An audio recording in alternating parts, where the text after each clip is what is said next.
Hello दोस्तों, और फिर नया वीडियो लेकर आ गए हैं। अभी इलेक्ट्रिक मोटर ही पढ़ रहे, तो इलेक्ट्रिक मोटर का सिंक्रोनस इलेक्ट्रिक मोटर अपना जो अभी चल रहा है। और इसके पहले बताया कि इलेक्ट्रिक मोटर क्या होती है, कितनी टाइप की होती हैं। अगर मेरी वीडियो आपको अच्छी लग रही तो लाइक और सब्सक्राइब करें, अपने दोस्तों के साथ शेयर कीजिए और मन लगा कर पढ़िए, क्योंकि जितनी भी वीडियो आएगी आपके आने वाले के लिए बहुत लाभदायक वीडियो होगी। तो देखते हैं ये आपका क्या है, इसको क्या बोलते हैं। तो हम लोग कल कहाँ थे, कहाँ होंगे, यह बात है सही। हम लोग कल कहाँ थे, मान लीजिए यह आपका स्टेटर रोटर है, 50 पोल का हमने बताया था ना। ठीक, तो स्टेटर पोल के सामने रोटर पोल्स आ गया था, और यहाँ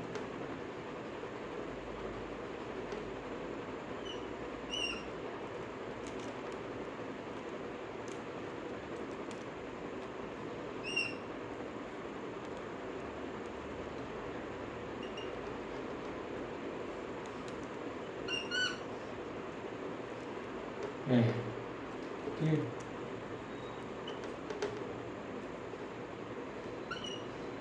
अरे तो यहाँ क्या हुआ, पहले आपका ये जो ब्रश यहाँ था ना, मान लीजिए डॉटेड यहाँ था, ब्रश पहले यहाँ था, तो एन था एस था, तो एन था एस था और एस था एस था, एन से एंट्री एस, और ये था आपका एक डॉटेड वाला एस था, और डॉटेड वाला एन था एन। तो क्या हुआ, तो ये जो एंगल बन रहा है यहाँ पे,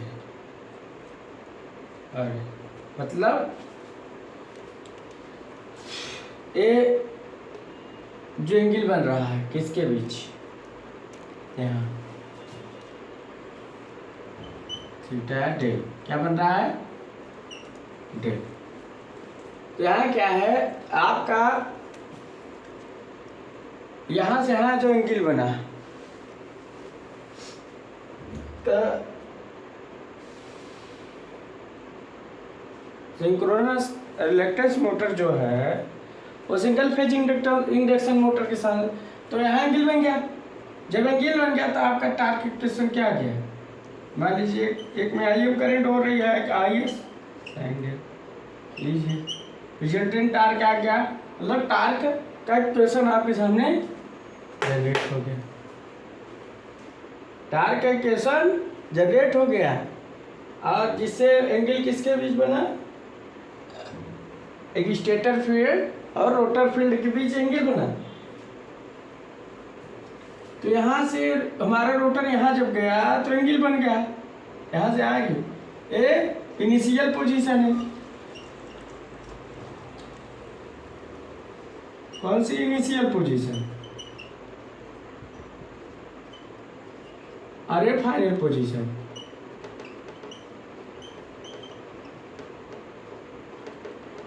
तो यहाँ क्या है, ये ब्रूस की जो पोल थी इसकी इनिशियल पोजीशन थी, अभी फाइनल पोजीशन पहुंच गई, तो इसके बीच एंगल बना, ये टार्क एंगल, इसे रिजल्टेंट टार्क बोलते हैं, जिसका कारण है हमारा जो मोटर है सेल्फ स्टार्ट होती, ना सेल्फ स्टार्ट नहीं होती, और सिंक्रोनस स्पीड से इस कंडीशन में घूम रही।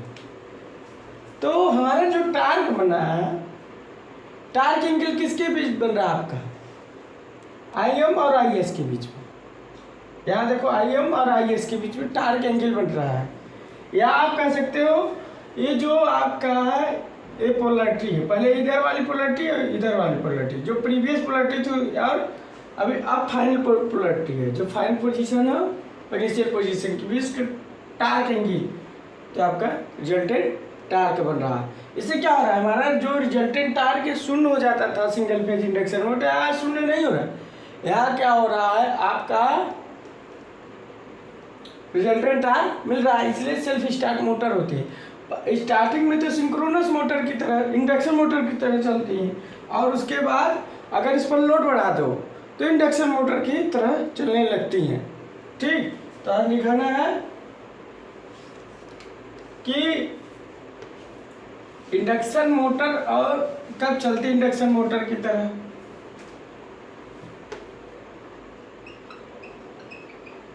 इंडक्शन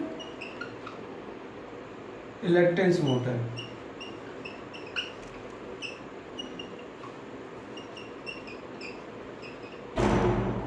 तो इंडक्शन इलेक्ट्रेंस मोटर की तरफ तब जो एक तो स्टार्टिंग में और दूसरी बार जब लोड बढ़ा दे, व्हेन मोटर इज स्टार्ट। एक तो स्टार्टिंग में when motor is start, when motor is start,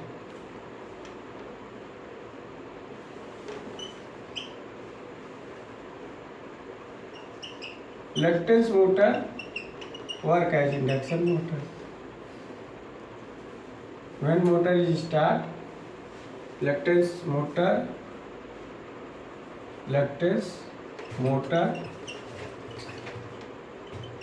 work as induction motor.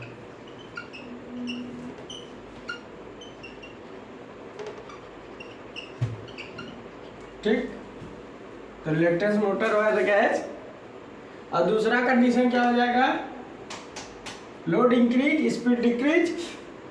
तो उस कंडीशन को हम क्या बोलेंगे, आपका induction speed.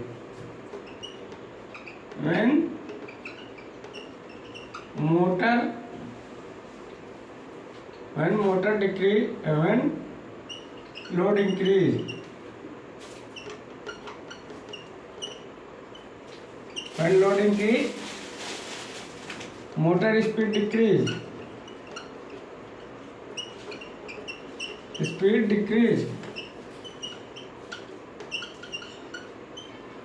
when motor load increase, जब मोटर पर when motor load and increase, then motor speed decrease, reluctance motor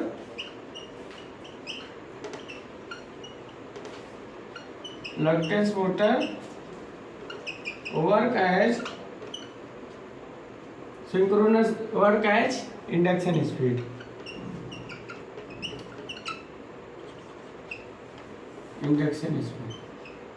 या इंडक्शन मोटर इतना होता है।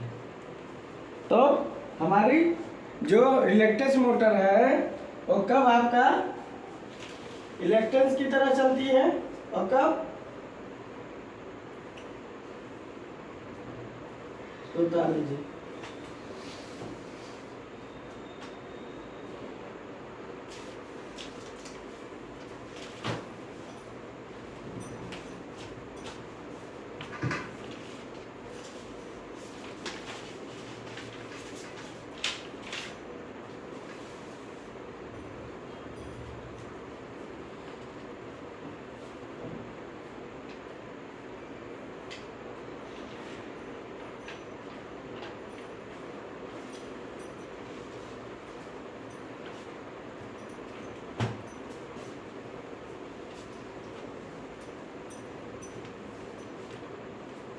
तो आपका इंडक्शन मोटर कब रिलक्टेंस मोटर कब रिलक्टेंस इंडक्शन मोटर होती है, जब हम मोटर को स्टार्टिंग में स्टार्ट करते हैं तब वो इंडक्शन मोटर की तरह स्टार्ट होती है। मगर उसके बाद अगर हम लोड बढ़ा दें तो अगर लोड बढ़ा दें तो स्पीड डिक्रीज हो जाएगी, स्पीड डिक्रीज हो जाएगी तो यह इंडक्शन मोटर की तरह वर्क करती है।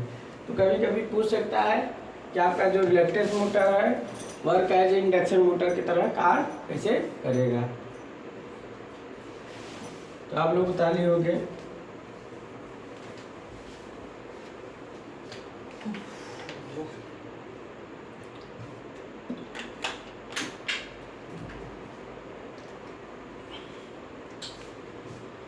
अब आगे चलते हैं।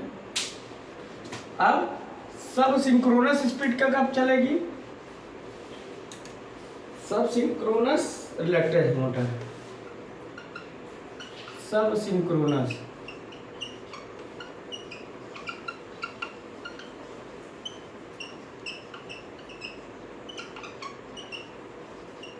तो बात किया जाए सब सिंक्रोनस मोटर कब चलेगी, बात यह है कि when stator poles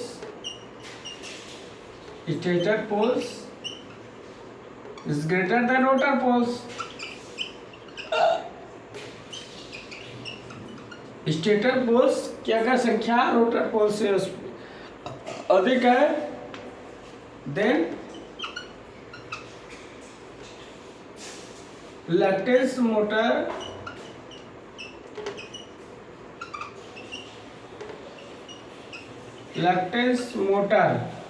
work as apparent synchronous speed, इसे क्या बोलते हैं, apparent synchronous speed,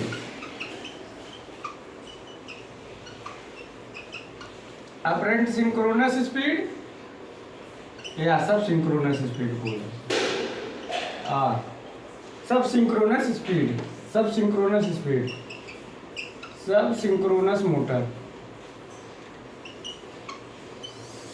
synchronous, sub synchronous reluctance motor.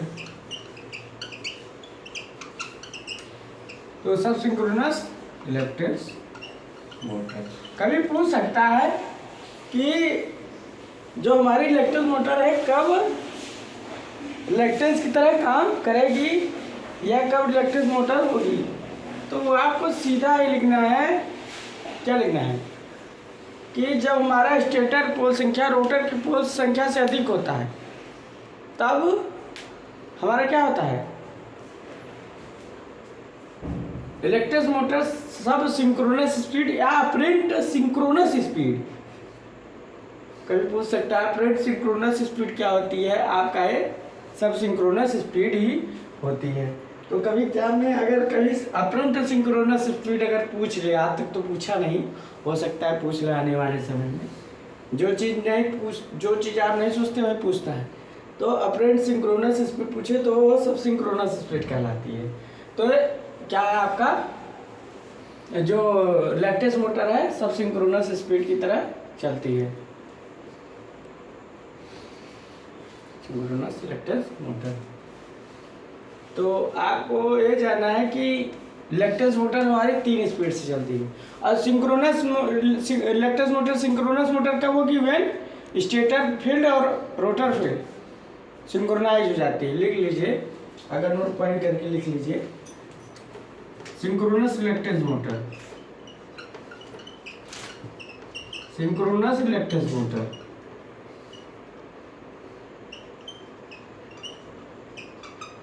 Reluctance motor. तो बात क्या किया जाए, when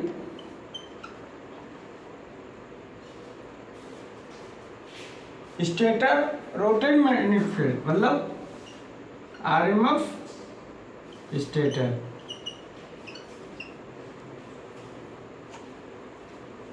rotating magnetic field stator and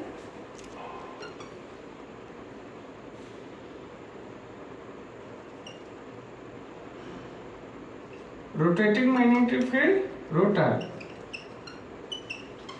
with synchronized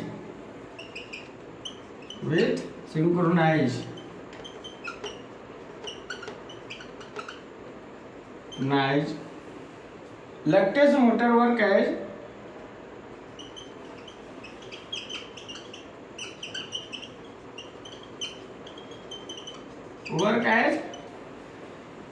synchronous reluctance motor.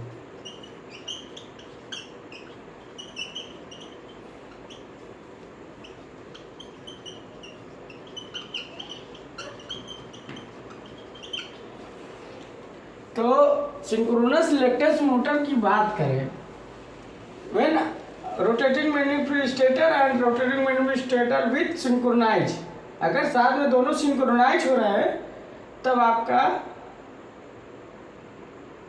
Reluctance motor work as synchronous reluctance motor कहलाता है।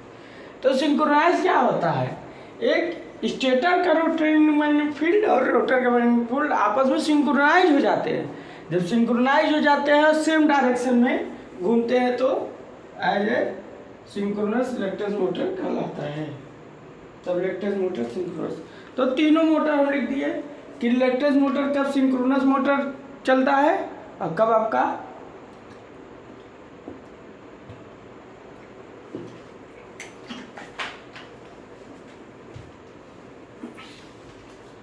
तो आप लोग समझ गए होंगे। अब इसका टार्क स्पीड कैरेक्टरिस्टिक देख लें। इसका उपयोग कहाँ कहाँ करते हैं, जैसे सिग्नलिंग डिवाइस में, रिकॉर्डिंग इंस्ट्रूमेंट में, टाइमर में और रिकॉर्ड प्लेयर में।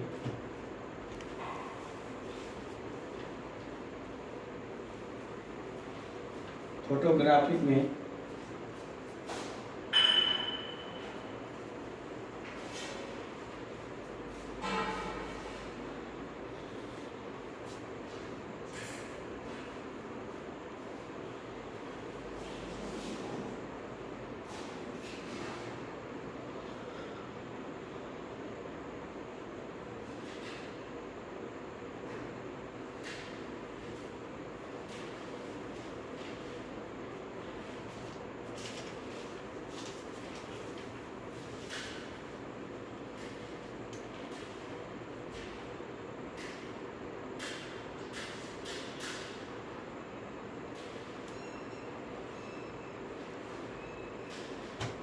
अब बात किया जाए,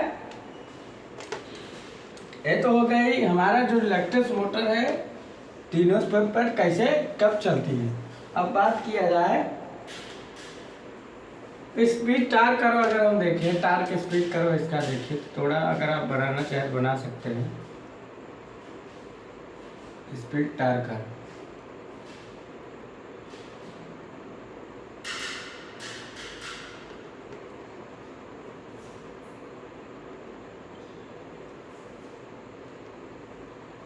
बन नहीं रहा है तो बनेगा नहीं तो काम कैसे चलेगा।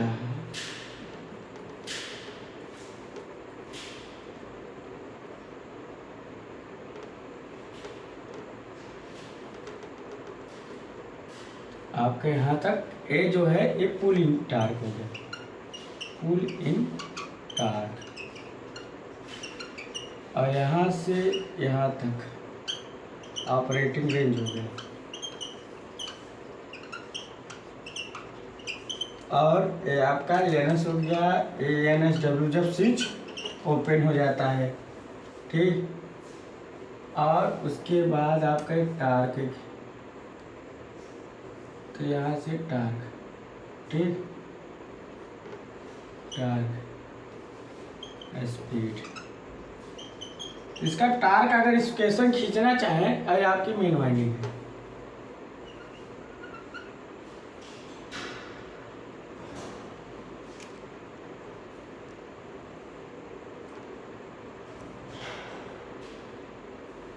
क्या है, मेन वाइंडिंग सीधा सीधा खींचेगा, ठीक। और अगर टार्क इक्वेशन देखें, टार्क इक्वेशन, तो टार्क टी इक्वल टू क्या है, के वी अपान एफ का whole square into sine 2 alpha. K क्या है, मोटर कांस्टेंट है। ये क्या है, लाइन फ्रीक्वेंसी या सप्लाई वोल्टेज, लाइन फ्रीक्वेंसी, और आपका डेल, ए 2 अल्फा मत कहिए, डेल साइन 2 डेल। डेल का मतलब है ये जो एंगल बना किसके बीच बना, आपका फेज डिफरेंस बना, जो दो रोटेटिंग मैग्नेटिक फील्ड घूम रही हैं मेन वाइंडिंग और ऑक्सिलरी वाइंडिंग के बीच, जितना फेज डिफरेंस आपका ज़्यादा वोल्टेज का डिफरेंस मान लीजिए, और अगर मान लीजिए आपका क्या है, आई ऑक्सिलरी वाइंडिंग करंट है, मेन वाइंडिंग करंट है, और यहाँ अगर इसका ग्राफ बने तो मान लीजिए 90 डिग्री, जितना 90 डिग्री बनेगी उतना मैक्सिमम टार्क जनरेशन होगा। अगर साइन 90 की मान रखोगे तो 80 तो हो जाएगा, तो 45 इसका मान रखो, यहाँ 45 डिग्री तो 90 से कम बनेगा, या 45 रखेंगे तब इसका टार्क हो जाएगा ये लगभग 90 से कम। तो आपका एक क्वेश्चन बन गया, तो IS है, ऑक्सिलरी वाइंडिंग का करंट है। तो यहाँ क्या है, ये तो आपका डेल बन गया दोनों वाइंडिंग के बीच। इसका जो बना फाई है, इसका जो बना फाई एस, इसका बना फाई एम। तो 45 तो साइन 90 का मान, मान लीजिए डेल का मान 45 रखेंगे तो साइन 90 का मान 1 हो जाएगा। तो आपका टार्क मैक्सिमम टार्क जनरेशन यहाँ लग रहा है 45 डिग्री तक मैक्सिमम टार्क जनरेशन होगा। तो आपका खींचा गया किसका है, टार्क और स्पीड कर्व है आपका इलेक्ट्रिक मोटर का। तो इसका उपयोग सिग्नलिंग डिवाइस में, टाइमर में, रिकॉर्डिंग इंस्ट्रूमेंट में और रिकॉर्ड प्लेयर में, फोटोग्राफी में,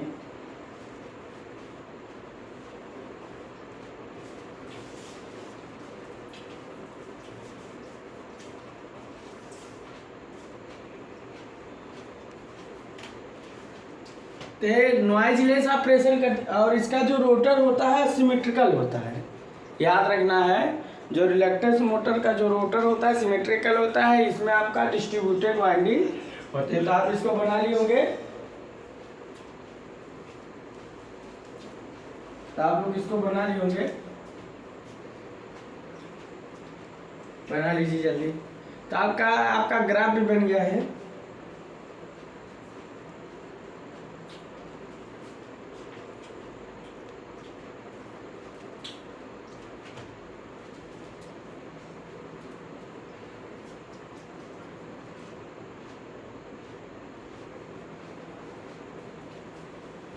तो इसको हम मिटाते हैं, आगे चलते हैं।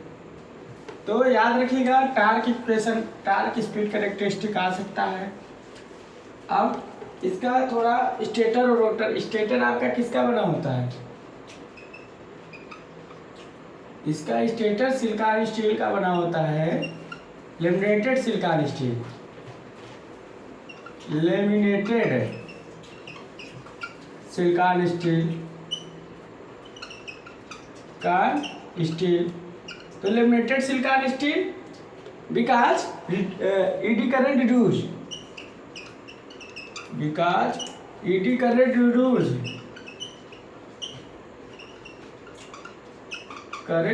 reduced। अगर रोटर की बात करें तो रोटर इसका का फेरोमैग्नेटिक मटेरियल का बना होता है, इसका फेरोमैग्नेटिक मटेरियल का बना होता है।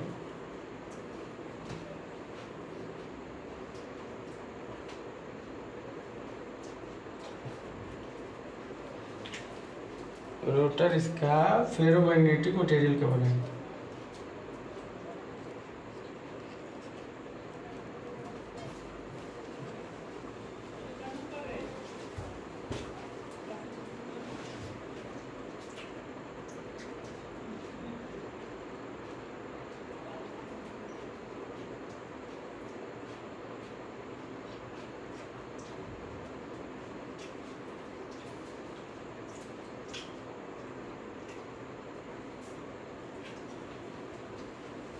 रोटर किसका बना है, रोटर आपका रोटर मेड है, rotor made ferromagnetic material, ferromagnetic material. तो रोटर किसका बना होता है, रोटर फेरोमैग्नेटिक मटेरियल, रोटर में फेरोमैग्नेटिक मटेरियल और क्या होता है, same as a squirrel cage induction motor की तरह होता है, same as squirrel cage induction motor की तरह होता है, स्क्वायरल केज इंडक्शन मोटर। ठीक, तो रोटर में का ferromagnetic material same as a squirrel cage induction motor. और आपका इसमें नॉइजलेस रोटर असिमेट्रिकल टाइप होता है, लिख सकते हैं रोटर, पूछ सकता है rotor asymmetrical type, symmetrical type नहीं होता, असिमेट्रिकल ट्रिकल टाइप। तो ये हर जगह पूछा हुआ है लगभग, रोटर आपका कैसा होता है। आपका रोटर फेरोमैग्नेटिक मटेरियल का होता है और सिमेट्रिकल टाइप होता है, इसको उतार लीजिए। तो रोटर आपका किसका बना होता है, सिलिकॉन स्टील का बना होता है, लेमिनेटेड सिलिकॉन स्टील का, क्योंकि रेजिस्टिव करंट है। और rotor make a ferromagnetic material.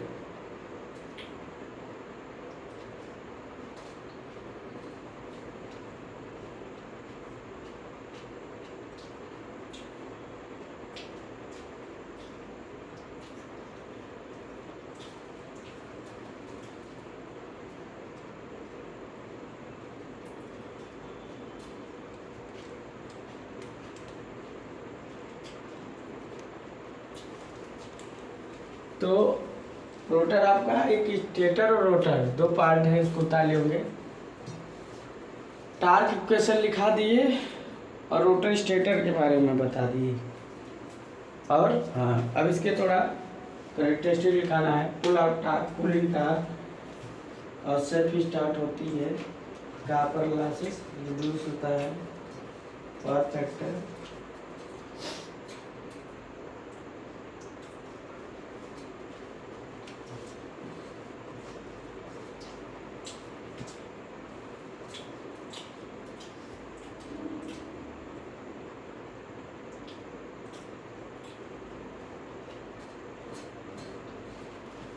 तो इसका थोड़ा प्रॉपर्टीज लिखाना है। प्रॉपर्टीज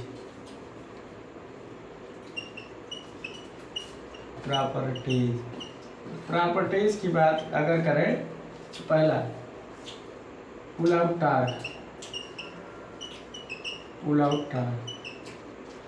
आउट टार्क की बात करें, टीएस जिसे बोलते हैं, कि आप टीपीओटी बोल सकते हो।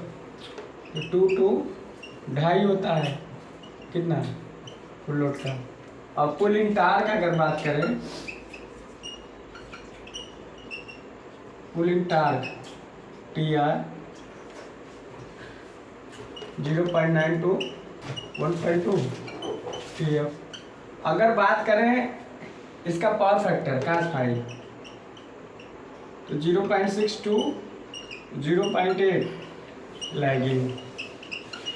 अगर सिंक्रोनस स्पीड पर है, इस पर सिंक्रोनस स्पीड पर है, तब पावर फैक्टर क्या होगा, 0.8 लैगिंग। पूछ सकता है कि सिंक्रोनस स्पीड पे जब रहे तब पावर फैक्टर क्या होगा। उसके बाद क्या होगा, सेल्फ स्टार्ट होती है, सेल्फ स्टार्ट होती है। मोटर क्या होती है, सेल्फ स्टार्ट होती है। दूसरी बात, opposite speed at the induction motor,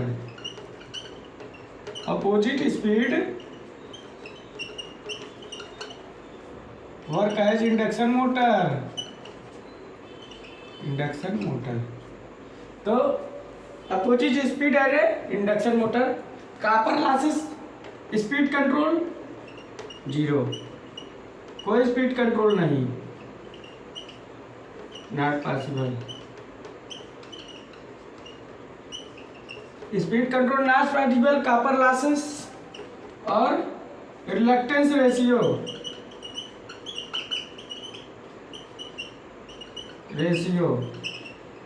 3:6 और रिलक्टेंस रेशियो हो गया एफिशिएंसी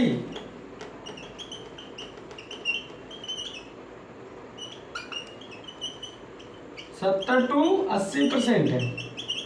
और बात किए जाए लो आउटपुट,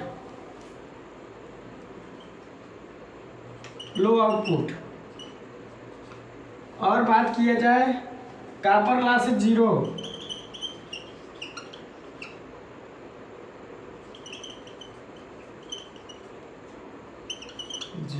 और इतना क्या है, प्रॉपर्टीज हो गई इलेक्ट्रस मोटर की। पावर फैक्टर इसका लैगिंग होता है। अगर कहीं ये पूछ लिया कि सिंक्रोनस जब स्पीड पर आएगी तब इसका पावर फैक्टर 0.8, ये आपको चीज़ याद रखनी है। पूछ सकता है, आपको जा सकता है, कहीं 0.6 दे देगा, 0.7 दे देगा, 0.8, मगर आपका एक क्वेश्चन फंसा सकता है। लोग अगर याद नहीं रखोगे तो आंसर गलत हो जाएगा। तो कुछ चीज़ें आपको याद रखनी है। इसका उपयोग हम लोग कहाँ करते हैं? न्यूक्लियर रिएक्टर के कंट्रोल रॉड की स्थापना की स्थिति में या टेक्सटाइल मशीनों के सिंक्रोनस स्पीड में चलाने के लिए, या सिग्नलिंग टाइम डिवाइस में, रिकॉर्डिंग इंस्ट्रूमेंट में, फोटोग्राफिक में, टाइमर में। तो इसका एक प्रॉपर्टी हो गई, आपको याद रखना है, पूछ सकता है। स्पीड तार के भी इसका खींच लिए। अभी इसके बाद रिपल्सन मोटर चलेगा और सिंक्रोनस स्विच रिएक्टेंस मोटर, और उसके बाद स्विच रिएक्टेंस मोटर के बाद रिपल्सन मोटर, फिर यूनिवर्सल मोटर, उसके बाद सिंगल, इसका डायग्राम इक्विवेलेंट सर्किट बनेगा। उसके बाद आपका जो सिंगल फेज मोटर होगा वो सिंगल फेज मोटर लगभग समाप्त हो जाएगा।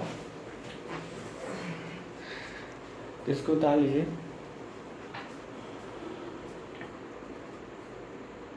तो इसका पुल आउट टार्क 2 से 2.5 होता है। Pull in torque 0.912, cos phi 0.6, 0.8।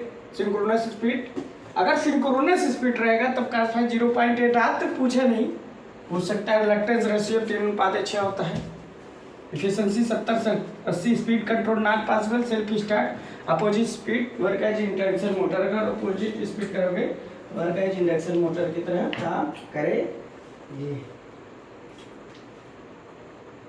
Maintenance cast लो ही होगा।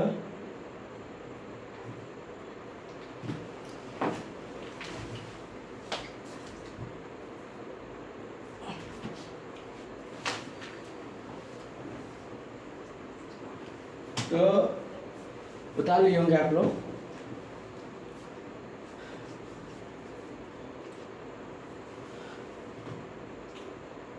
इसका यूज ज्यादातर पूछता है।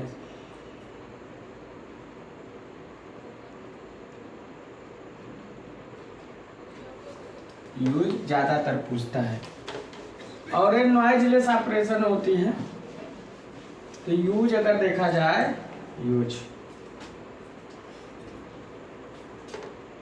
यूज की बात करें।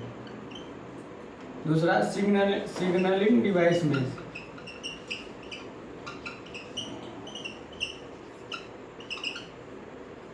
रिकॉर्डिंग इंस्ट्रूमेंट में,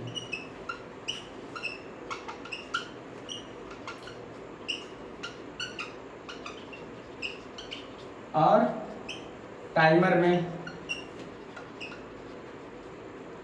में, और आपका किस में उस पर होता है? Signalling device, recording instrument, timer, और फोटोग्राफिक में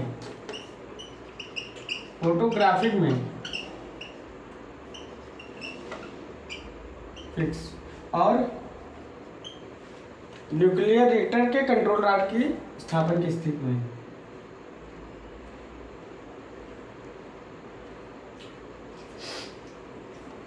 हिंदी में लिख सकते हो।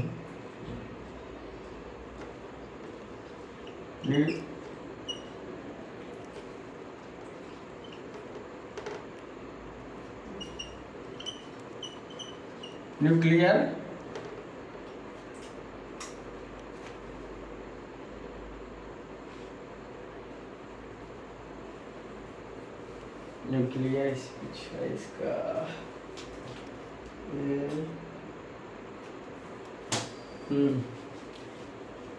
न्यूक्लियर रिएक्टर जिसे बोलते हो, भूल गया मैंने ध्यान से पहले। रिएक्टर के कंट्रोल रॉड की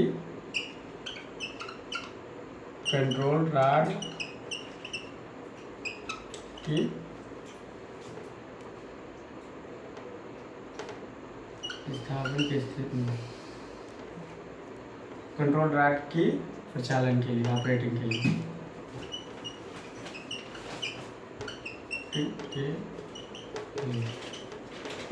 और दूसरा टेक्सटाइल मशीनों को सिंक्रोनस स्पीड पर चलाने के लिए,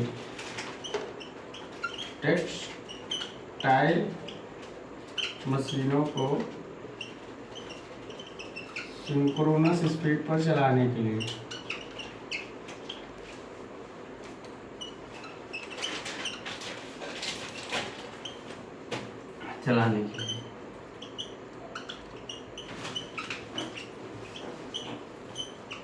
तो क्या आपको सामने ये आपके यूज हो गया। ज़्यादातर पूछता है आजकल जो चल रहा है ट्रेंड्स में, सिग्नलिंग एंड डिवाइस। तो लैक्टेंस मोटर का हम यूज सिग्नलिंग डिवाइस में पूछ लेता है, रिकॉर्डिंग इंस्ट्रूमेंट में, टाइमर में, फोटोग्राफिक में, और न्यूक्लियर रिएक्टर के कंट्रोल रॉड की स्टेप में, और आपका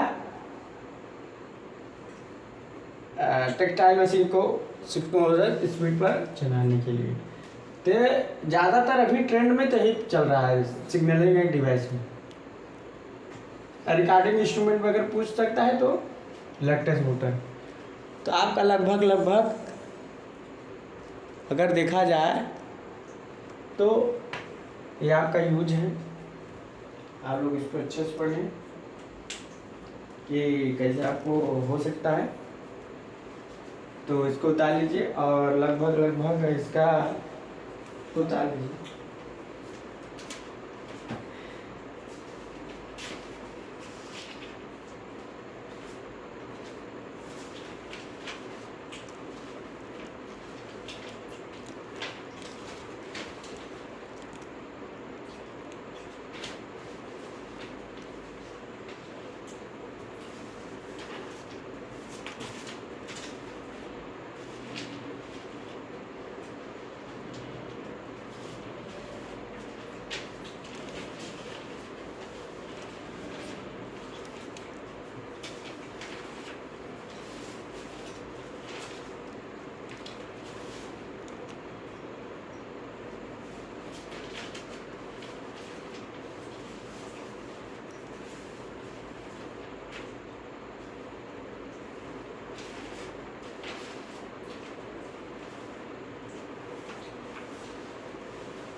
तो ताली होंगे। अब इसके बाद आपका चलेगा स्विच रिलक्टेंस मोटर, जो का अच्छा टॉपिक है, एग्जामों में आता है, स्पेशल इलेक्ट्रिकल मशीन में आता है, आपके बीटेक में आता है। तो आप लोग अच्छे से पढ़िएगा, उसको ध्यान दीजिएगा। और वीडियो अगर आपको पसंद आ रहा तो लाइक और सब्सक्राइब करें, मेरे दोस्तों शेयर कीजिए। So thanks.